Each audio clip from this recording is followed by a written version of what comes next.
રાજપીપળાની ધરતી પર તમને બધાને મળીને ખૂબ આનંદ થયો.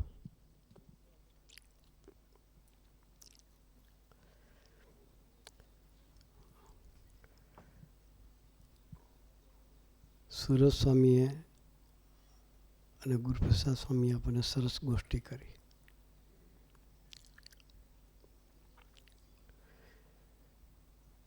અમારા ગુરુ હરિપ્રસાદ સ્વામીજી એક વાત કાયમ કરતા,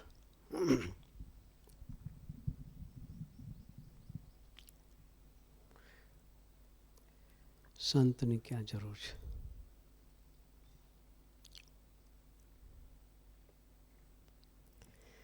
તુલસીદાસજી રામાયણ જ્યારે લખતા હતા,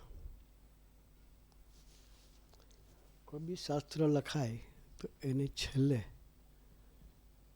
કન્ક્લુઝનમાં મહિમાની વાત હોય. રામાયણની જ્યારે પૂર્ણાવતિ થતી હતી લખવાની, ત્યારે એને લઈ આવી લખતા હતા અને તુલસીદાસજી લખાવતા હતા. તુલસીદાસે લખાયું, સી કહેતા સુખ ઉપજે, તા કહેતા તમ જાય. સીતા શબ્દ બોલતા રામ કરે હૃદય નિવાસ.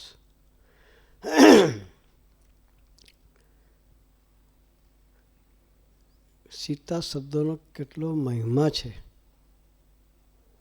તુલસીદાસે એને મહિમા હતો તુલસીદાસને એટલે લખાયું. કોઈ મહિમાની વાત કરે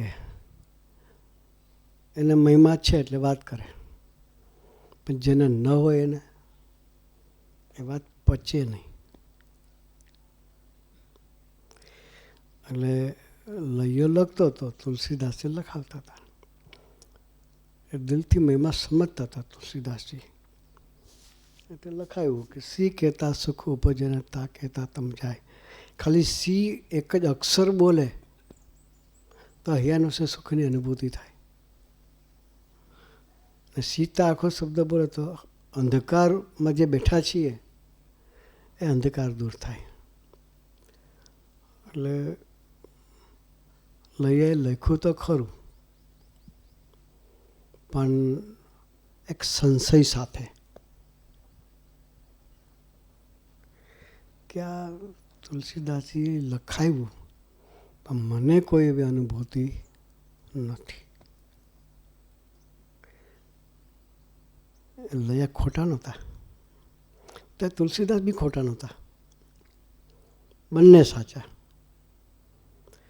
પછી 2 દિવસ સુધી લૈયાના દર્શન થયા નહીં. તુલસીદાસ વિચાર કે હજી દેખાયા નથી, શું છે, બીમાર પડ્યા છે કે શું, તપાસ કરી. ઘેરે ગયા તુલસીદાસજી તો ઉદાસ બેઠા હતા, વિચારમાં બેઠા હતા. એટલે તુલસીદાસજીએ કહ્યું કે તમે કંઈ વિચારમાં છો કે?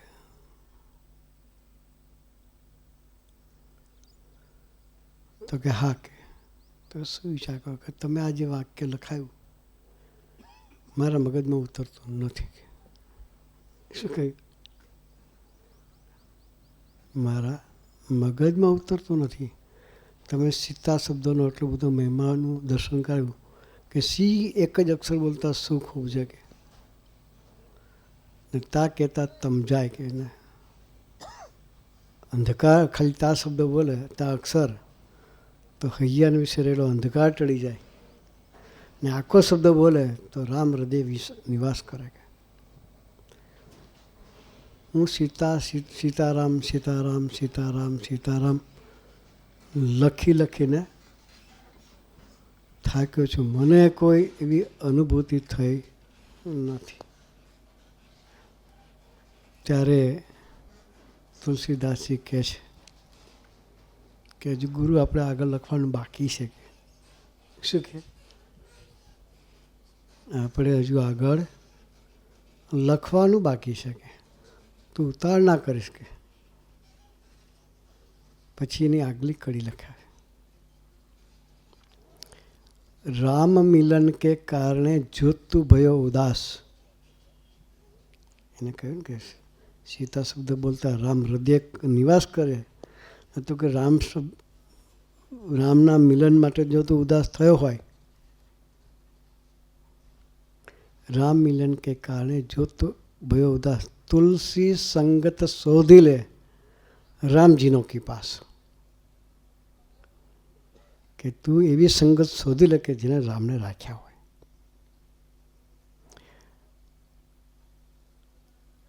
આ ત્રેતાયુગની વાત છે.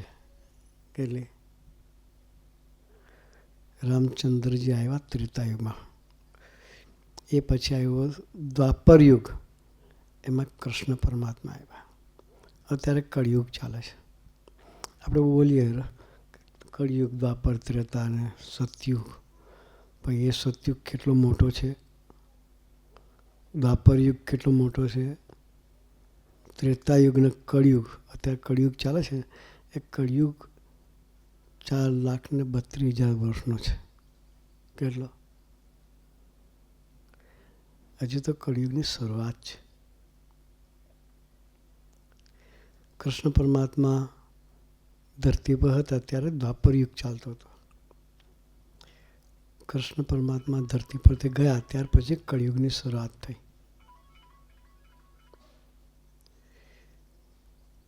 એ મહાભારત થયું, એ દ્વાપર યુગમાં થયું. એ વખતે 1000 વર્ષની આયુષ્ય હતી. એટલે દ્વાપર યુગમાં 1000 વર્ષની આયુષ્ય હતી. અત્યારે કળિયુગમાં 100 વર્ષની આયુષ્ય ગણાય. ત્રેતાયુગમાં 10,000 વર્ષની આયુષ્ય હતી. જ્યારે મહાભારતનું યુદ્ધ થયું ત્યારે ભીષ્મ પિતા 400 વર્ષના જુવાન હતા. કેટલા? યુદ્ધ વખતે તો કેટલી આયુષ્ય છે? એ યુદ્ધ લડી શકે એવો માણસ 400 વર્ષે બી યુદ્ધ ખેલતો હોય.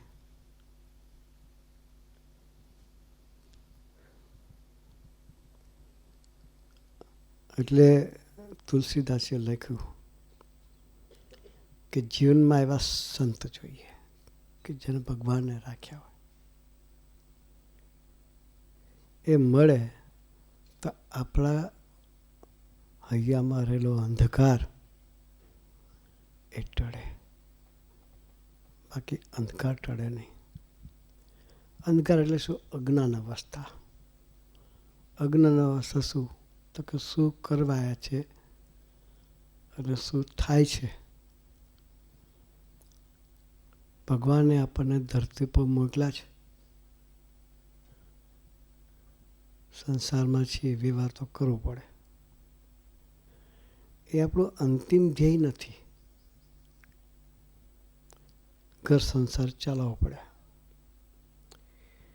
એ ચલાવતા ચલાવતા પણ આપણી યાત્રા અંતિમ યાત્રા થવી જોઈએ.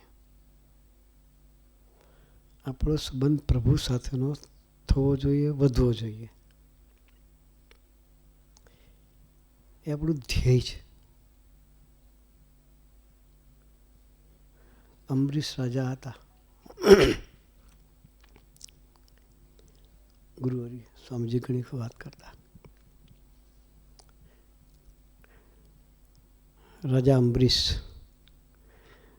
એ રાજપાટ તો ચલાવતા હતા, પણ પોતાના સમયનો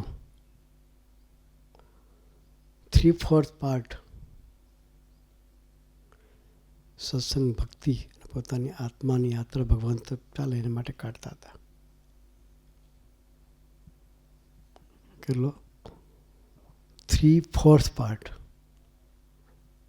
17 થી 18 કલાક એ ભગવાન માટે પેલા રહેતા હતા. ખાલી 4-5 કલાક જ રાજકારભારની બાબતમાં પોતે માથું મારતા હતા.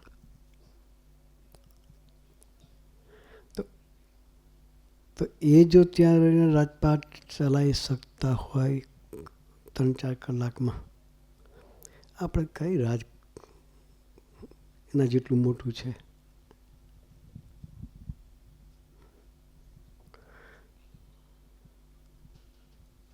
એટલે આપણા માટે આદર્શ છે. એ બી ગ્રહસ્થ હતા, એને સંસાર હતો, રાજનો વહીવટ કરવાનો હતો, ઘરનો નહીં. પોતાની કંપની ફેક્ટરી એ સીમિત છે. આખા રાષ્ટ્રનું વ્યવસ્થા કરવાની હોય તો, એને બેલેન્સ કરવાનું હોય તો, પણ છતાં એ કરતા હતા. એ ભગવાનના બળે કરતા હતા. આપણી શક્તિ લિમિટેડ છે, એ અનલિમિટેડ પુરુષો છે. એની શક્તિનો ઉપયોગ કરીએ, એના માથે પડીને જીવીએ, તો આપણે પણ સંસારમાં રહેતા રહેતા પણ શાંતિવાળું જીવન જીવી શકીએ. બાકી હાઈ હોય જ હોય. સંસારમાં રહીને શાંતિવાળું જીવન જીવવું તે આવા સંતો જોઈએ. સંતો સાથેની મૈત્રી હોય તો એ શાંતિનો અનુભવ કરાવડાવે. એટલે તુલસીદાસે કહ્યું છે, રામ મિલન કે કારણે જોતું ભયો ઉદાસ, તુલસી સંગત શોધી લે રામજીનો કી પાસ. તો અહીં સંતો આવે છે. અમારા શ્રીજી ચરણ સ્વામીને, સાધુ સ્વામીને સંતો આ બાજુ વિચરણ કરે છે. અઠવાડિયે અહીં વીકલી સભા પણ થાય છે. એ સંતોની સાથે દોસ્તી રાખજો. સંતોનો કોઈ સ્વાર્થ નથી. એ સંતો સાથેની દોસ્તી આપણી અંતિમ યાત્રા કરાવશે. તો આજે શુભ દિવસે તમારા બધાના દર્શન થયા. હરિભાઈના જન્મદિવસ નિમિત્તે તમને બધાને આમંત્રણ મળ્યું. બધા આવ્યા, ખૂબ આનંદ થયો, દર્શન થયા. આપણે પણ સંતો સાથે દોસ્તી વધારી અને આપણે સુખી થઈએ, આપણા પરિવારને સુખી કરીએ અને આપણી યાત્રા અંતિમ યાત્રા બને એ માટે ગુરુહરિના ચરણોમાં અંતરની પ્રાર્થના. સજાનંદ સ્વામી મહારાજની જય.